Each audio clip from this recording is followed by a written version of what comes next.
je vais démanteler toutes les fausses doctrines qui sont enseignées dans les églises du message de Branham à partir de ce que Branham lui-même dit. Pour montrer aux gens qui prient dans ces églises que vos pasteurs ne croient même pas celui qui prétend être le dernier prophète. Tous ce sont les plus grands menteurs du monde. Des menteurs. C'est pédé là, méchant. Alors, vous voyez ça. Le ministère et les offices dans l'église. Les livres comme ça, j'ai peut-être 80 où il y a toutes les citations de William Branham pour terrasser tous les pasteurs du message. Un an avant la mort de William Branham, il va prêcher le message sorti du camp. Donc le 19 juillet 1964. Au paragraphe 102, il dit: le Dieu qui a envoyé Jésus est entré en Jésus. Vous vous enseignez que Jésus est Dieu dans vos églises. Venez m'expliquer ça. Voyous, maudits que vous êtes. Deuxième preuve que les pasteurs branhamistes vous trompent dans les églises. Parce que ce que leur propre prophète William Branham dit, ils ne respectent pas ça. Vous les fidèles, vous qui priez dans cette église. Questions et réponses sur la Genèse. Prêché le mercredi 29 juillet 1953. Il dit: c'est l'une des choses que la réforme n'a jamais épurée. Je sais que dans ma signature, je mentionne révérend. C'est exact et simplement une chose liée à la coutume de nos jours, mais cela ne devait pas être fait. Révérend, évêque, docteur, toutes ces choses, tous ces titres donnés par l'homme sont des absurdités. Et on ne doit pas faire ça. Regardez vos pasteurs, on les appelle comment? Révérend tel, évêque des églises de tel, révérend tel, grand bishop tel, grand... J'ai dit, ce sont des branhamistes, c'est que leurs propres prophètes sont des bandits. Sortez des églises de ces gens-là. Les pasteurs branhamistes, des gens très pervers et méchants, enseignent dans leurs églises que lorsqu'il y aura l'enlèvement, les croyants du message vont aller dans l'enlèvement à la rencontre de Jésus-Christ dans les airs. Et voici Jésus-Christ qu'ils vont croiser dans les airs. César Borgia, capitaine de l'église catholique, grand pédeur de petits-enfants et homosexuel international. C'est lui leur Seigneur qu'ils vont croiser. Et il va leur dire, voici mes mains, voici mes pieds, touchez-moi. J'ai dit, vous allez changer vos enseignements, bande de pédés. Vous allez changer, je vais vous mettre au travail. Je vous ai dit qu'on n'a même pas besoin de faire des recherches. Rien que dans votre Bible, si Jésus a réellement existé dans la Bible, il ne peut pas être blanc.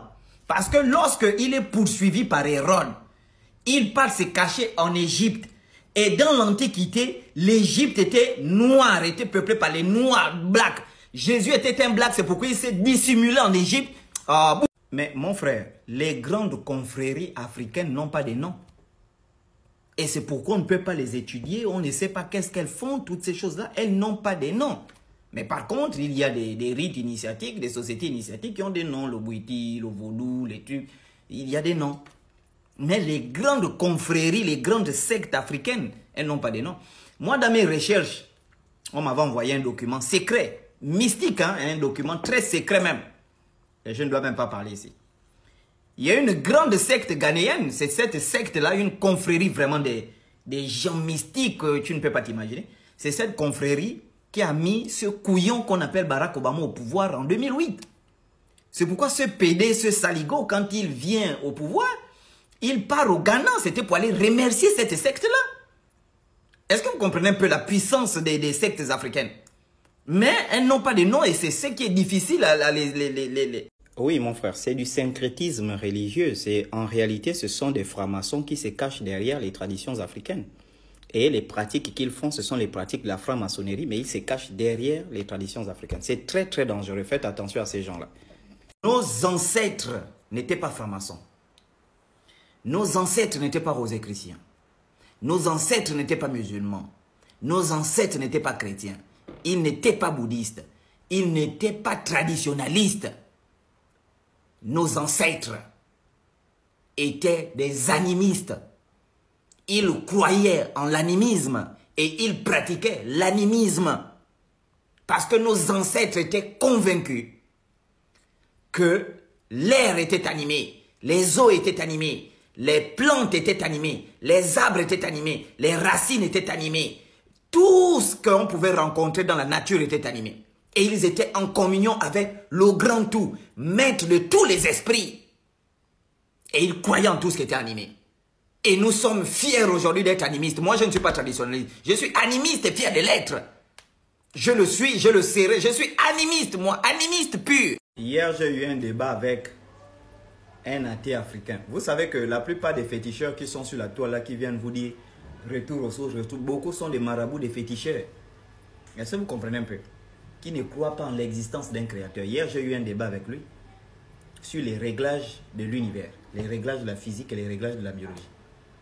Alors, on a débattu sur les constantes là qui permettent à l'univers d'être stable. Je lui ai posé la question, qui a fait ces réglages là s'il n'y a pas d'intelligence suprême? Il m'a dit non, c'est le hasard. Mais tu ne peux pas croire à la théorie du hasard et considérer que l'univers est réglé. Au point que si on déplace une seule petite décimale, l'univers s'effondre. La théorie du hasard et de la nécessité, c'est une théorie bidon aujourd'hui face à tout ce qu'on a. Même les Égyptiens croyaient à l'existence d'Amon-Ré, l'invisible, insaisissable, Dieu à la fois homme, à la fois femme, qui a créé toutes choses. Je dis même les Égyptiens, ils sont maudits.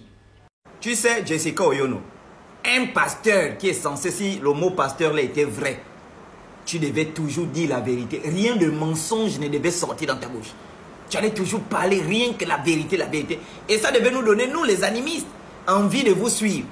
Mais quand on a en face de nous un menteur, je te dis et je te répète, montre-moi que j'ai une page Facebook monétisée. Montre-moi que j'ai une page TikTok monétisée. Tu ne pourras jamais le faire. Je te donne mon téléphone, je dis, rentre sur TikTok, montre que c'est monétisé. Tu ne pourras pas le faire. Ça veut dire que tu es un menteur. Et oui, j'ai fait l'exposition de ma réussite sociale parce que je ne vis pas des réseaux sociaux. Je consacre mon temps pour éveiller les Africains. C'est mon temps que je consacre. Personne ne me paye pour ça. Et toi, tu as raté ta vie. C'est pourquoi tu te casses dans une église. Samedi, je vais pisser sur ta figure. Je sors ma bite, je pisse sur ta photo, enculé. Tu sauras ce que ça fait.